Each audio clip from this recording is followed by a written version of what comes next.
Master Wave.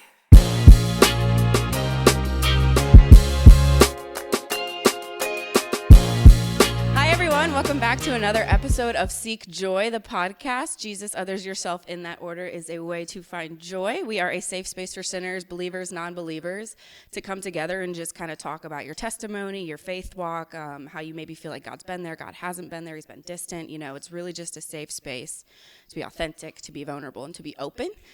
So I am Cheyenne. I am your host. You can join us on YouTube, Patreon, Apple, Spotify, all the different spaces. You want to be a guest? Fill out the form on my Instagram page, you know, all the different things. Just get connected. I'd love to hear from you.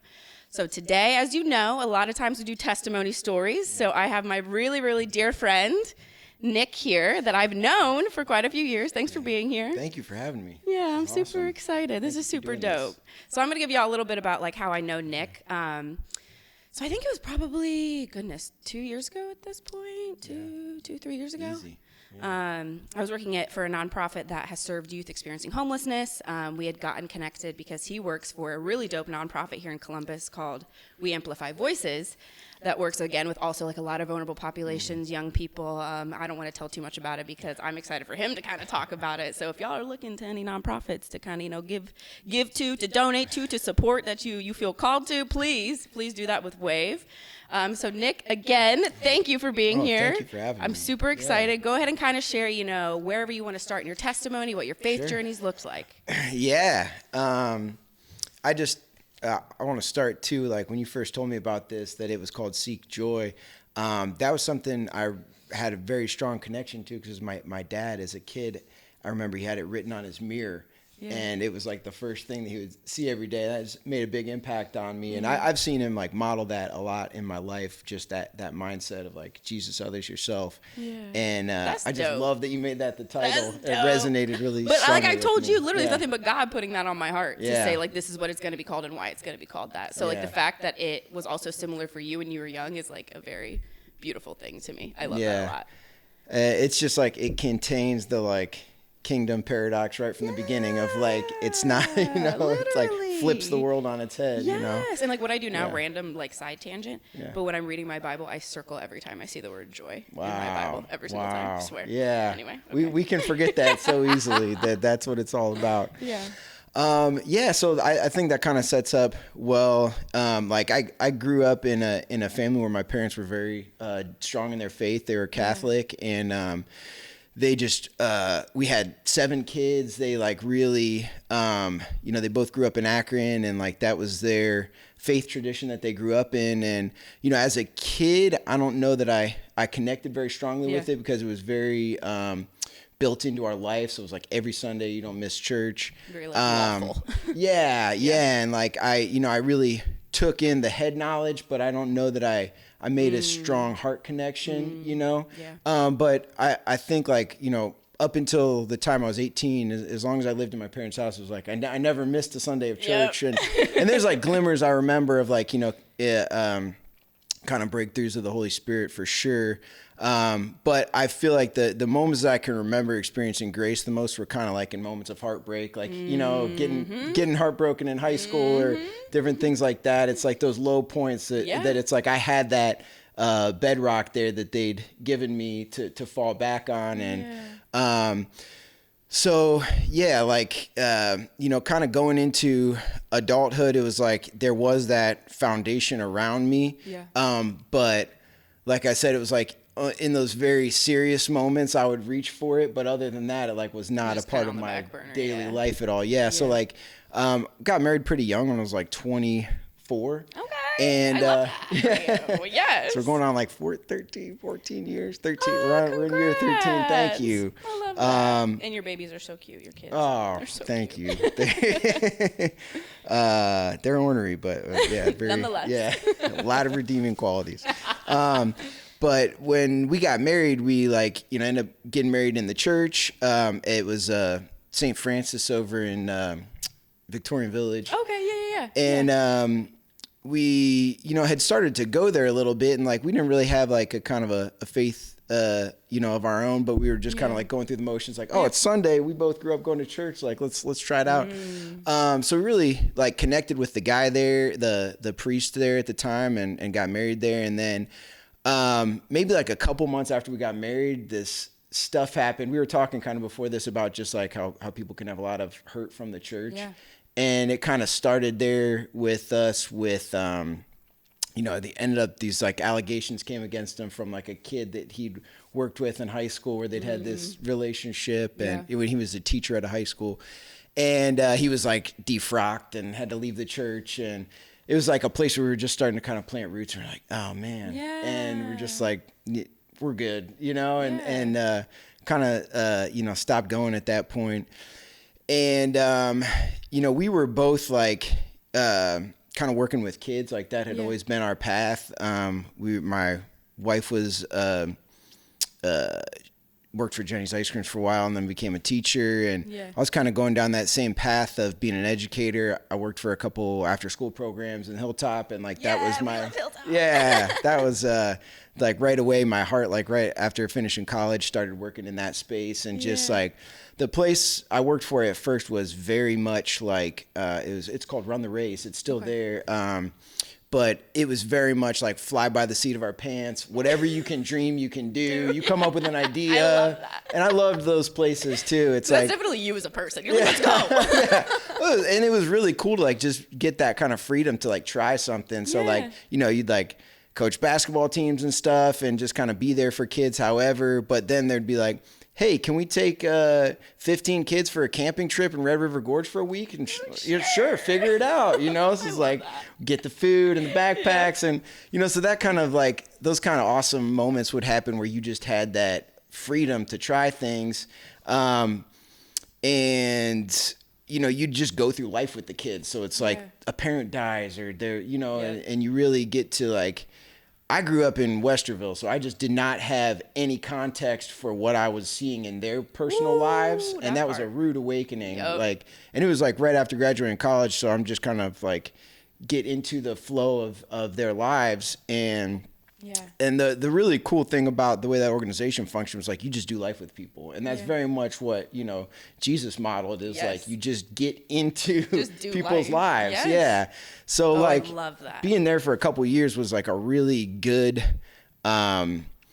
introduction to the work, because it was just very much heart forward and Jesus forward. But even still, like working there, I wouldn't have probably called myself a Christian or wouldn't have like had that faith mindset about the work I was doing. It was just kind of like I know now like God put me there and was using me, but I don't know. You didn't know at the time that's what was happening. That's real. That's real. So there were so many things that were eye opening in that, of like, oh man, like I didn't know anybody grew up like this in the city where I live, and just 20 minutes away from where I grew up.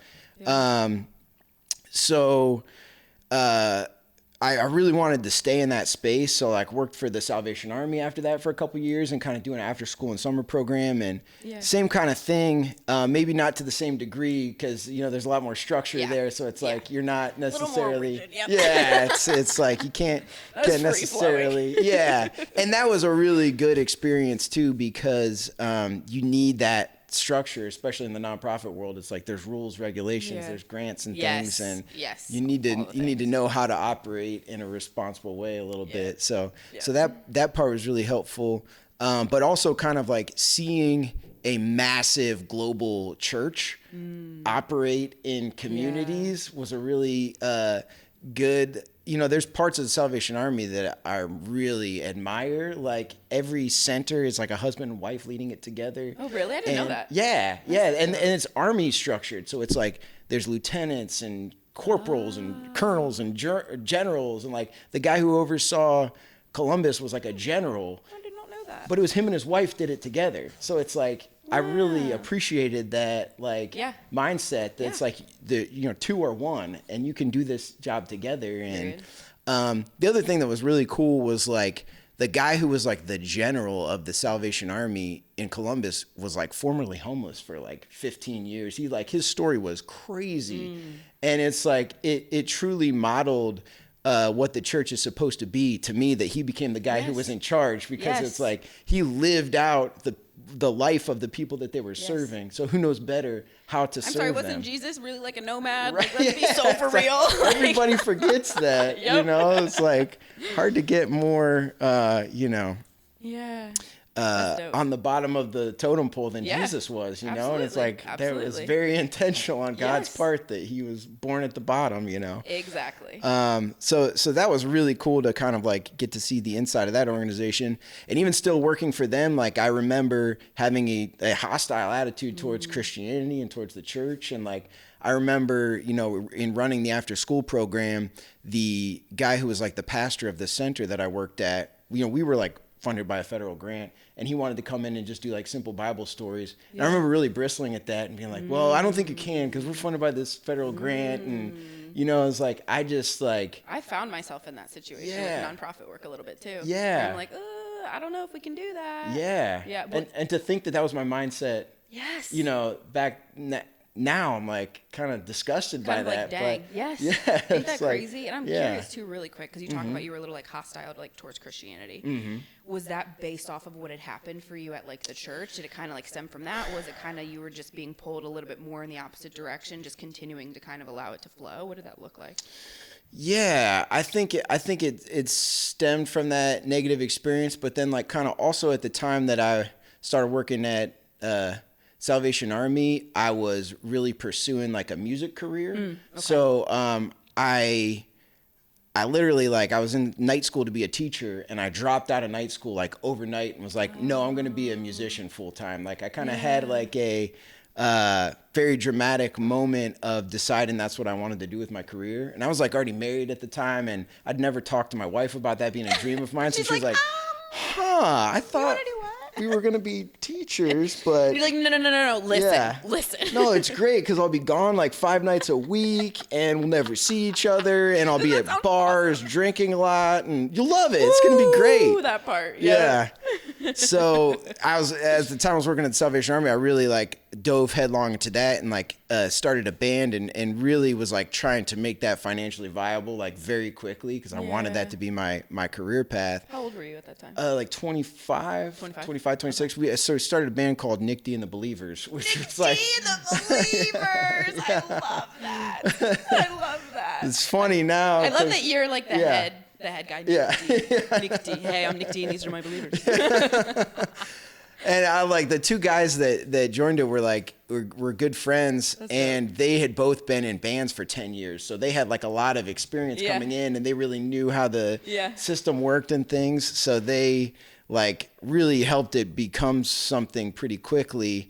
But it also like quickly became an idol in my heart, you know, and that's something I've only really come to recognize and come to terms with in the last couple of years as I've kind of come back to faith. But it very quickly like became something that I was worshiping through my actions and you know, making decisions about my family, putting that first, putting it first in everything, you know, and like even my day job was very much like a space where, you know, I was serving, but you know, because that really started to take over my heart space, you know, I think that like just going back to your question about like why that hostility, I think it's because, you know, the more you give your heart to anything that's not God, it's going to make you hostile to God. And, you know, because sin does not like God. It's you know what I mean? Exactly. So real. It's like an opposite end of the magnet comes in, and it's like you're just going to be repelled. Getting real fast. Yeah.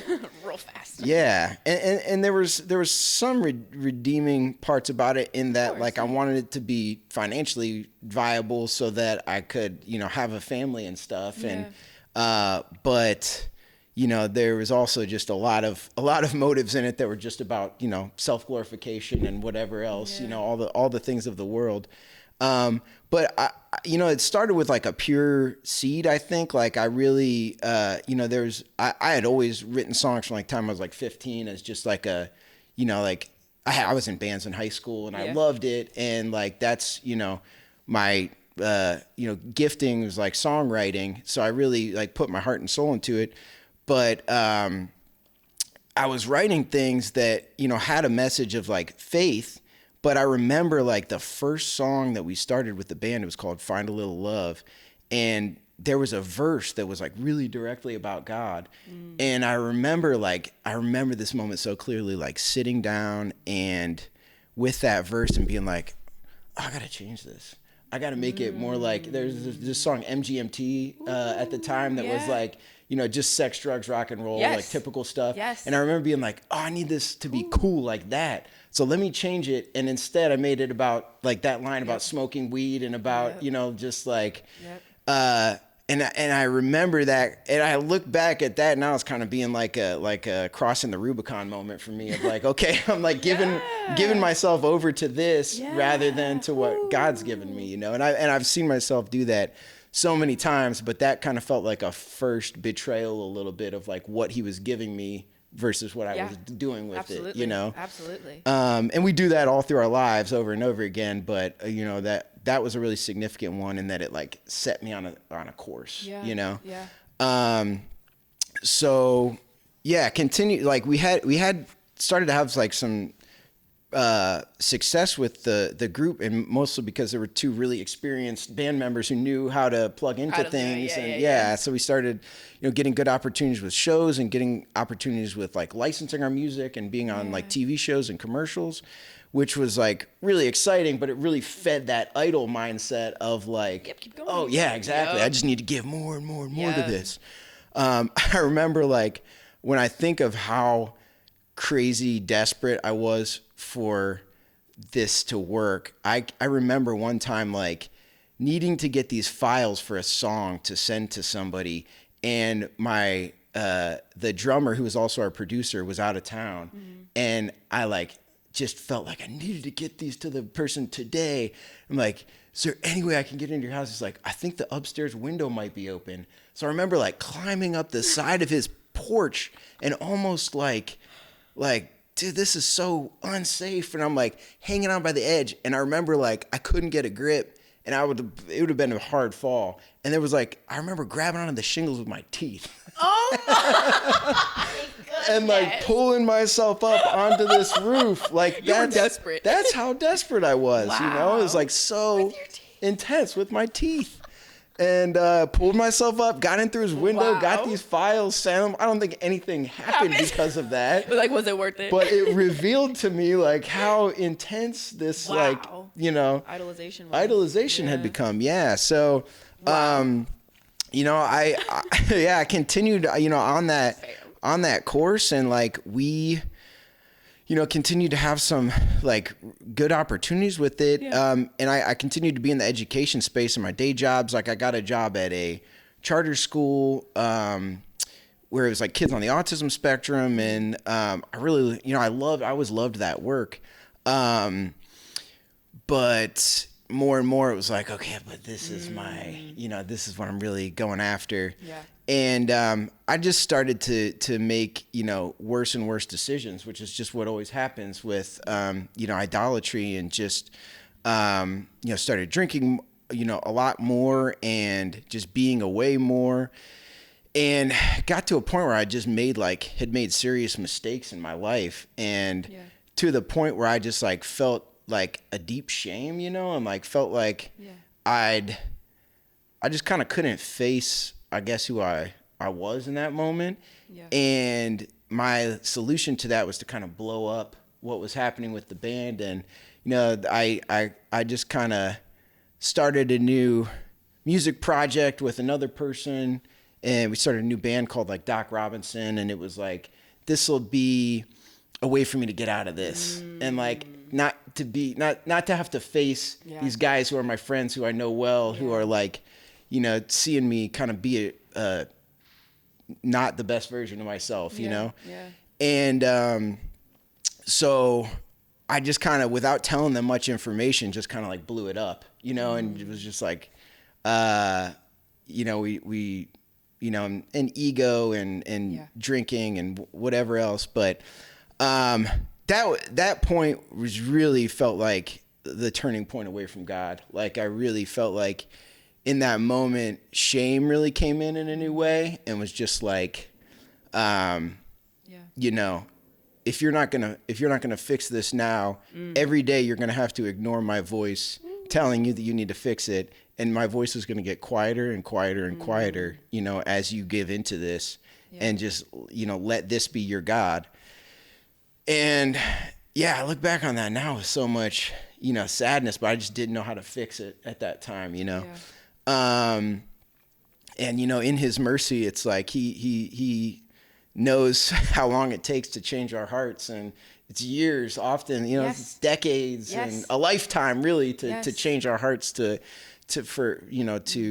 be completely given to him. But in that moment was like another turning point of like, okay, well, I'm going to go even further away from God now. So yeah, starting another band, it was even more so like, well, I'm going to give myself even more to this now, because this is all I have now. Because like, all right, well, I blew up my life, and you know, so that one also really started to have success in a different way, and there were parts of it that like it felt like the music was more genuinely my heart and interests. Like the first project, we were really going after a lot of licensing opportunities, so we really made it sound kind of in that vein of like what would be on a commercial, and it there wasn't as much of an artistic connection, but this had more of like an artistic sensibilities, authenticity, but it was still very much in that like, let's make it all about sex, drugs, and rock and roll, because that's what's cool, and that's what cool, so, you know, like going more into that, I, you know, started drinking more, started, you know, being high all the time, and just you know, being far from God. Like being high all the time, that was a big conviction for me. I was like, I'm high this often, I'm not even sober-minded enough to think about anything in my own like life, let alone God. Exactly. Ooh, that's real. Yeah, and it's like, you know, because anytime we're far from God, we feel the sting of it. And so there's all kinds of ways that you can numb it. And it's like the world keeps coming up with new ones every day that get easier and easier to access. But like, you can numb it. You can quiet that voice. You're not going to be happier for it, but you can do it. It's just me running. At the end of the day. And, you know, around that time also, I really started working with Dick and Jane Project too, which was really cool. And it like combined my interests of music and songwriting, but also working with kids. And that was a really cool thing to come into my life. And that's God's grace. It's like, even when we're doing everything we can to run from him, he's still, you know, it's like, what does it say? I make the rain to fall on the just and the unjust alike. And, you know, it's like, even when we're farthest from him, he's still blessing us. And it's like, he's like running right after you, like, come on. Yeah. And when you hear stories like the prodigal son and like how he pursues us, and you think about that dad just like running to his son, like that's him, you know? And it's beautiful to think back on that, of how he just like makes these breadcrumbs for us. It's like, you're not ready right now, but I'm gonna make a path for you. Yeah, it's like how he can literally use all of that. All of it. Because like, think about it. You loved music. You loved kids, and look where you're at now, literally doing them together. Yeah. Because he was preparing the whole time. He's like, he's like, Satan, you think you're going to win? You think you're going to win with this shame? You think you're going to win with all this? You're hilarious. That's my child. That's funny. I'm going to snatch him right back. Try again. Yeah. That's beautiful. Yeah. And just like you see later of like all these people that were praying for you through different times that come and tell you, and you're like, oh, you saved me. No, like there's so much power in prayer. Yeah. There's so much power in prayer. Yeah. I love that. What did that look like for you? With like when people came to you and were like, "Hey, I was like praying for you for this." Like, what was that like? Oh, you just are humbled by it deeply, because like your heart always wants to get proud, and it always wants to be like, "Oh no, well I'm just a good person. That's why you know, God loves me, and He's fixing my life." It's you know, and it's like, Nope. Maybe that ain't it. Not in the least. Not in the least. Yeah. It's like, it's all grace, you know, and the beautiful thing is like the people that are praying for you, somebody prayed for them, you know, it's like an endless cycle that's like, nobody gets to stand on anything, you know, and that's like that beautiful thing, you know, St. Paul says of like, all are fallen, all are sinners, all are, you know, it's like, there's not a one of us that, you know, has legs to stand on. And that's the beauty of it. It's really, it's his strength. It's his strength. It's not mine. Like literally, it's his mercy. It's his grace. All of those things. Yeah. I wouldn't be where I'm at today without. Like, what are we Yep. talking about? Yeah, exactly. Talking about? And that's why he's got to, break us down and get us to the point where we can realize that, you know, and so much in the world comes in and just wants to puff you up and make you think you did something or that it's because of your hard work. And that is the classic American story. Yeah, exactly. The self-made man. I did this all by myself, you know, and like it's everything in the culture promotes that story to us, you know, and tries to plant that narrative in our heads. But it's the opposite of God's true story. Like, no. Yeah. Yeah. So like, following that thread, giving myself over more and more to that, but also starting to have, different kinds of success with that and getting opportunities to travel more and to go play shows and it was like God's way of like, oh, you want this? Here, this is what you want. Here, have this, and like, started more and more, to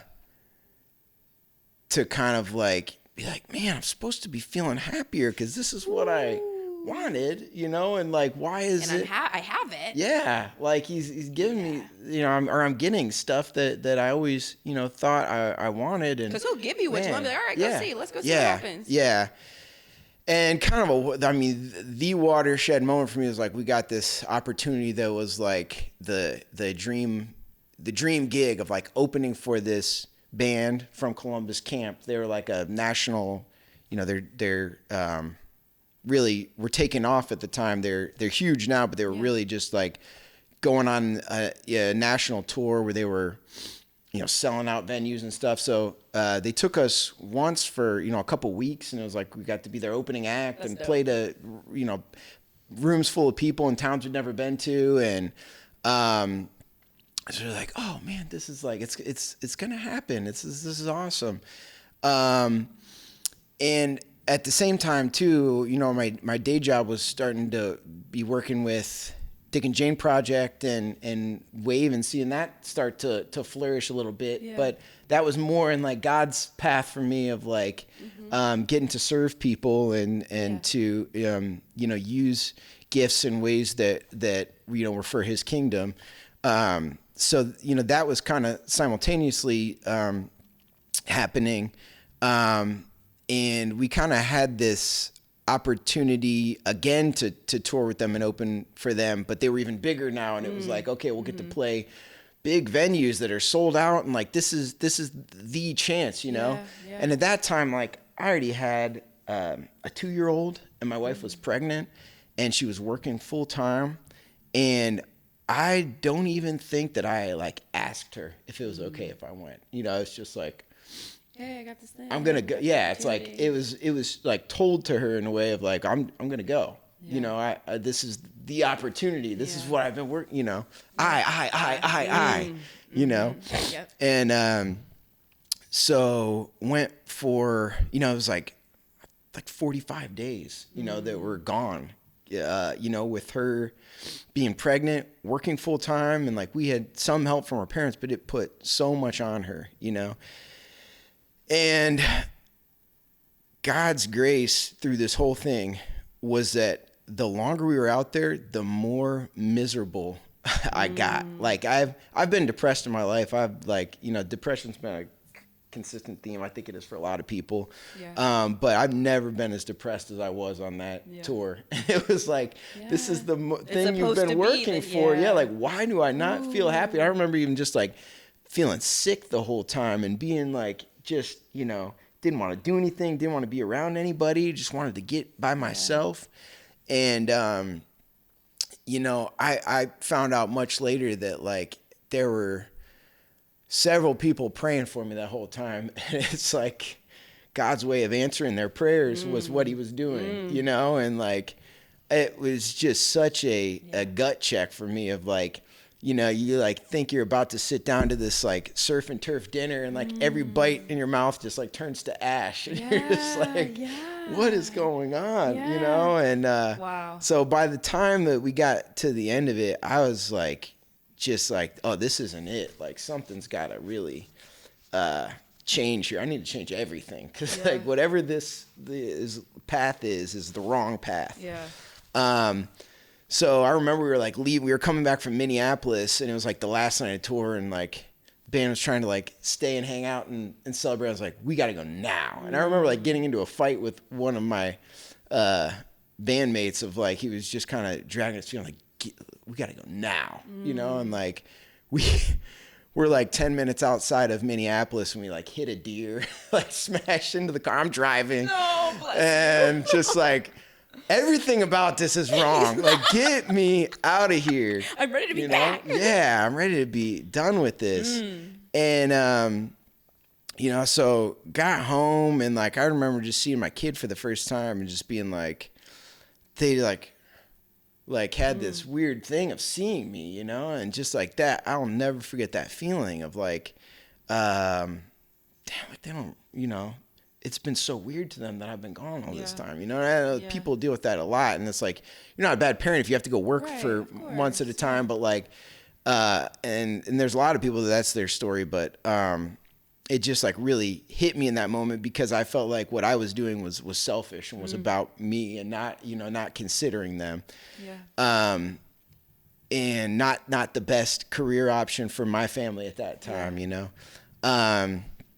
So it coming home in that point of depression was like, I got to do anything and everything I can to get out of this hole. You know, so I like started trying all these new diets and meditating and all the worldly things. All the you know, spiritualist path of just like, let me read the Bhagavad Gita, and let me like look into, you know, that's like real. Yeah, just anything but Jesus. Yes. You know, anything but Jesus. Yes, I'm like, let me just try this mindset shift thing. Let me just try. Yep. What if I microdose on mushrooms for 2 months? Did that? Yeah. Exactly. And like, but I won't have to, you know. But you know, I think, you know, again, God's grace is like, if our hearts are even in the least bit turning towards Him, He gives us every benefit of the doubt of like, you're trying to come to me. I know you're trying to. Your pride's in the way. All your, you know. You're so excited when you even seek Him, and like, like literally, what is that when Jesus says like the faith the size of a mustard seed? Like, you slightly turn, and God's like, oh yeah, come on, keep turning. You know what I'm saying? Like He's like, like let's go. Like literally, the angels are like jumping in heaven, like keep turning. He's turn around. Yeah, and you just, I mean, that's why the father and the prodigal son is such a beautiful example, because you just think of that dad that's like, like aching to like, you know, it's like somebody pointed out just like how absolutely unbelievable it would be for like a patriarch, father of a family, to run towards somebody, to do anything that was like out of, you know, let alone someone who had like spat in his face and said, I wish you were dead so I could have your money.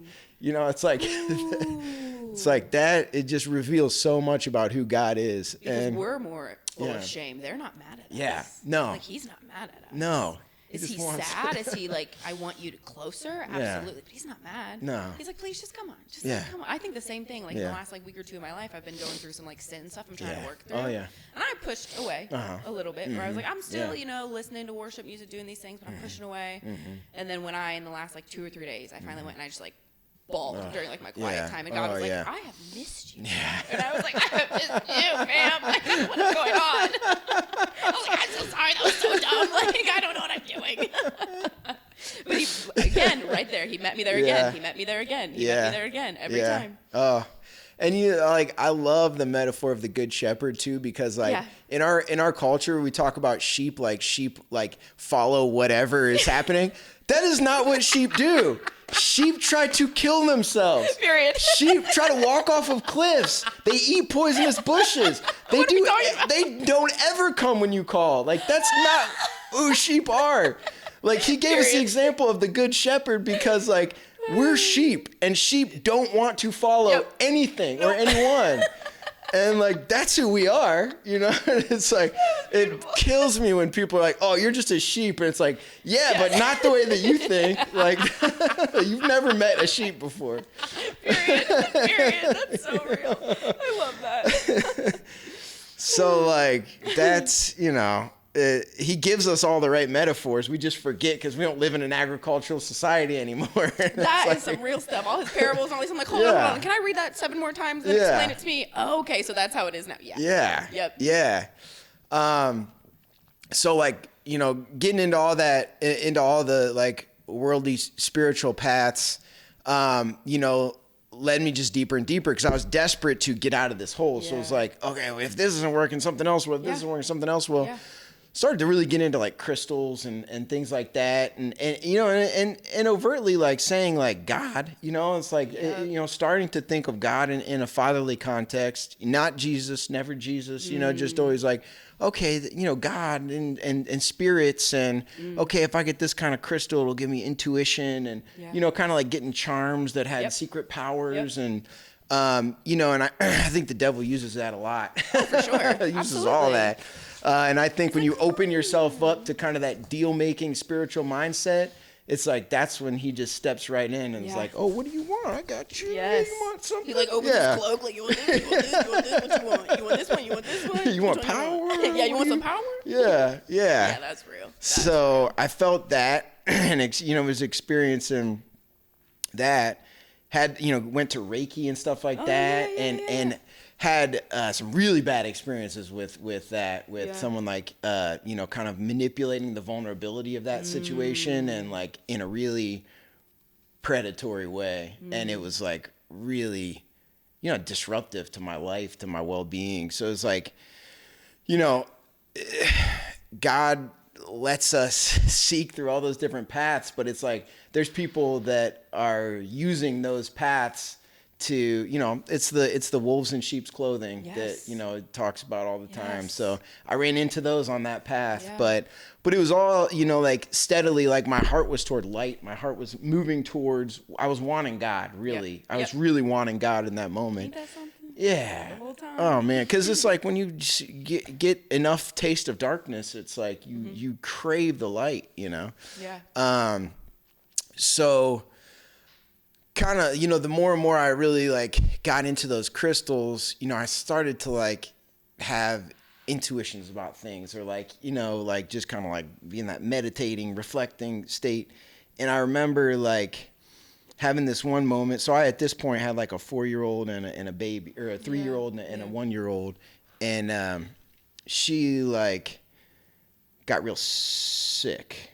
But I had this premonition like a couple days before. I was like meditating with this crystal or something. And I got this premonition like something's going to happen with Frida specifically. And I was like, oh, what? You know, and you have that dread as a parent of like something happening to your kids. And it felt like it was connected to the kind of seeking that I was doing. It's like I'd opened her up to something that was going to hurt her or something. And that's what was in my heart. So a couple days later, she gets real sick. She gets really high fever, like 105. And she's sick for like a couple days in a row. And I was like really freaked out because I was like, oh, I did this in some way. Like me dabbling in all this stuff I don't understand has hurt my kid, you know? And like that was on my heart. And I remember like trying to go to sleep like the third night in, and like going to bed that night, like I never would have thought that I would become a Christian, that I would like you know, like have anything to do with Jesus, going to bed that night. And I'm like laying awake. It's like the middle of the night and I'm like saying all these mantras and stuff and, you know, just whatever to like calm my spirit down. And I was just like, this is all fake. Like this doesn't work. This isn't real. And like in that moment that I just like stopped and thought that in my heart, I felt in my heart Jesus say like, hey, this is Jesus. Like, it's okay. I got you. And like, I love you. You're okay. There's nothing that you've done to deserve my love. But like, you know, it's like the gospel was like put into my heart, you know, but it was like him speaking in my heart, you know? Ooh. And I just remember like, like getting up the next morning and just like looking in the mirror, just like, there's somebody in here with me. It's like that feeling, like somebody standing in the room with you, and like in my, like literally like someone in my chest, and like I see him in my eyes as I'm looking in the mirror. I'm like, you're still here, you know? And I'd heard people tell stories of, being born again. Growing up in the Catholic faith, it's like there's a little eye rolling that happens when you hear somebody tell born again stories and everything. But like, that was my experience, was like, I died. I died that night. I love when people say I died, because yes, you did. Like, yes, you did. Yeah. And it was very confusing the next morning to most wake beautiful up. Confusion. Yeah, the most beautiful confusion. Like, it's just like the world was glowing, all the lights were bright, and just everything. And I remember going downstairs and like talking to my wife at breakfast and just being like so confused and trying to process and trying to tell her something was different, and just being like, I think Jesus came into my heart last night. I don't really know what happened, but I think he's here now. Like we didn't have any vocabulary around that. Like we didn't, it's like we really, weren't going to church or anything like that. And like I said, going to bed that night, never would have thought, and was still hostile in a lot of ways. But it's like, you get to meet him once. That's all it takes. Like really see him.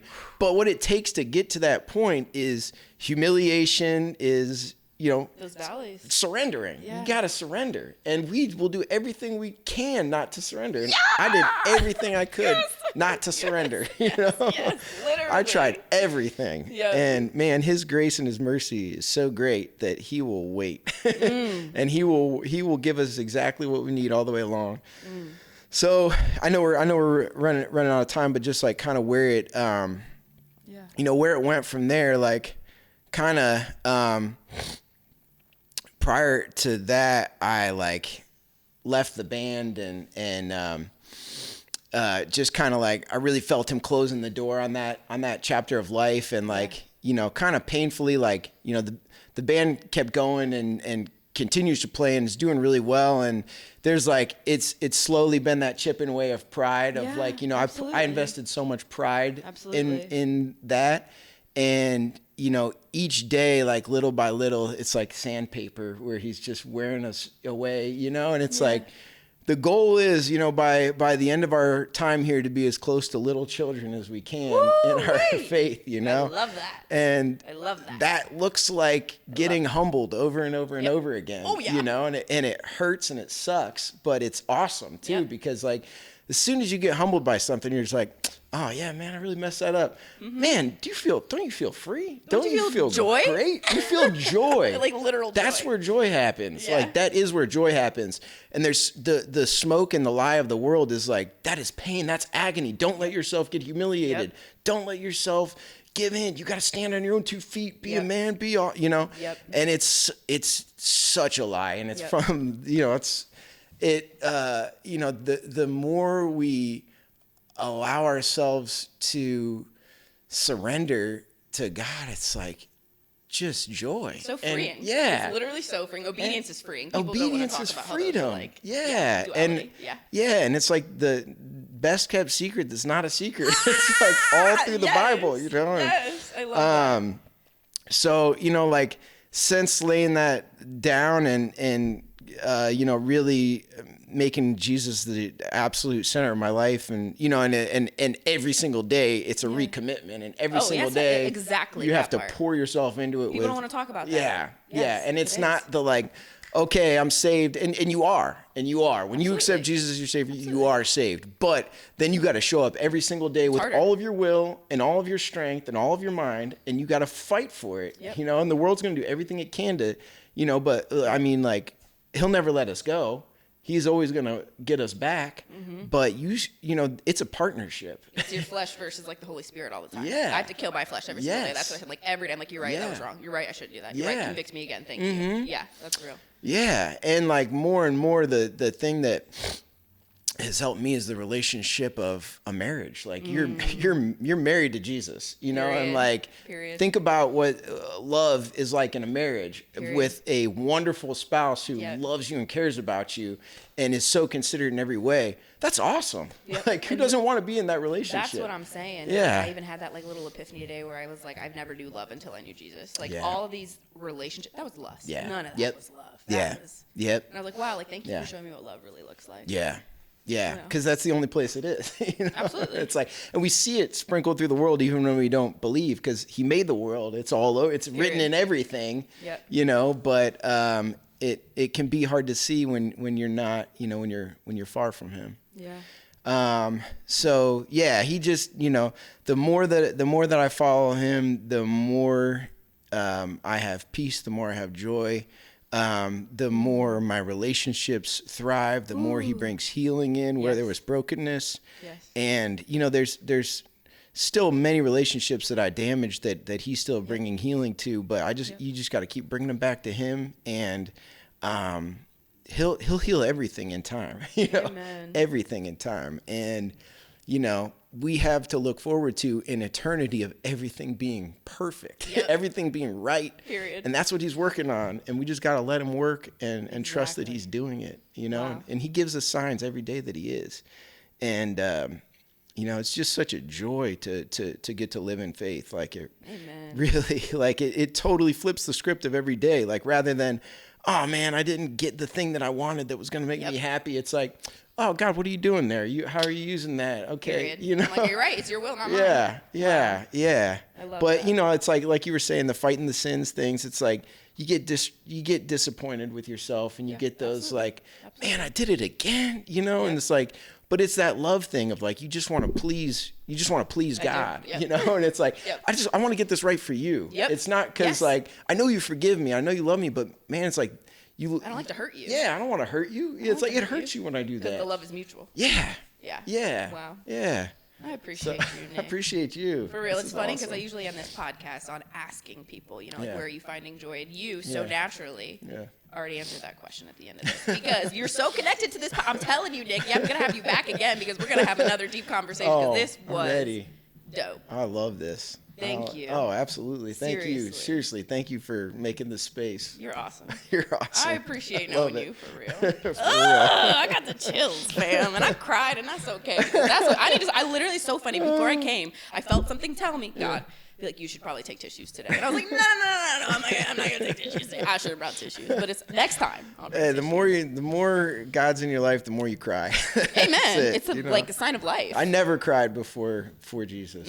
Seriously, I never cried. I cry all the time now. Yeah, same. All the same. time. A lot of times they're happy tears. Amen. You know? Absolutely. They're not sad tears. Yeah. Sometimes. Yeah. Oh yeah, they're sad tears. Plenty, but.